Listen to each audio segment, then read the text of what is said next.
पण जगात सुंदरबन हे एकमेव असं ठिकाण आहे जिथे वाघ माणसांवर चुकून हल्ला करत नाहीत, तर ते माणसांची शिकार करतात. आज आपण एका अशा जगात जाणार आहोत जिथे निसर्गाचं अद्भुत सौंदर्य, माणसाची टोकाची गरिबी आणि अंधश्रद्धेचं एक भयंकर जाळं हे सगळं एकमेकांना गुंथलेलं आहे.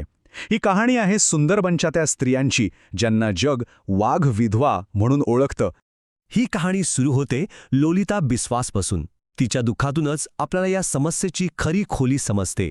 तिचा गुन्हा काय? गुन्हा फक्त इतकाच की वाघाने तिच्या नवऱ्याला नेलं पण ती वाचली. या सगळ्या समस्येच्या मुळाशी आहे एक बंगाली शब्द. पण लोलिता काही एकटी नाहीये. सुंदरबनच्या भारतीय भागात तिच्यासारख्या अंदाजे 3000 वाघ विधवा आहेत. हो, तब्बल 3000. हा आकडाच या समस्येची भीषणता दाखवून देतो.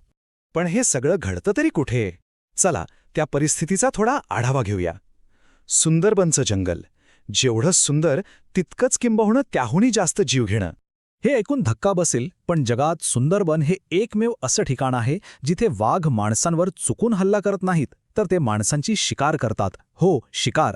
म्हणूनच या जागेला मानव आणि वाघ यांच्यातील संघर्षाचं जागतिक केंद्र म्हटलं जातं. आता सरकारी आकडेवारी पाहिली तर पश्चिम बंगाल वनविभाग दरवर्षी वाघांच्या हल्ल्यात फक्त 2 ते 3 मृत्यूंची नोंद करतो. पण खरं चित्र यापेक्षा कितीतरी पटीने भयानक आहे. गावकरी आणि तिथल्या स्वयंसेवी संस्थांच्या मते हा आकडा दरवर्षी 30 ते 100 पर्यंत जातो.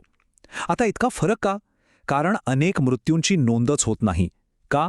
कारण ती व्यक्ती परवानगीशिवाय जंगलात गेलेली असते. आणि मागच्या 50 वर्षांचा हिशोब केला ना, तर इथले वृद्ध सांगतात की वाघांनी 6000पेक्षा जास्त जीव घेतले आहेत. असं एकही कुटुंब नाही ज्यांनी या संघर्षात कोणाला गमावलं नाही. मग या हल्ल्यांचे बळी ठरतं कोण? बहुतेकदा मच्छीमार. एकूण बळींपैकी तब्बल 80%.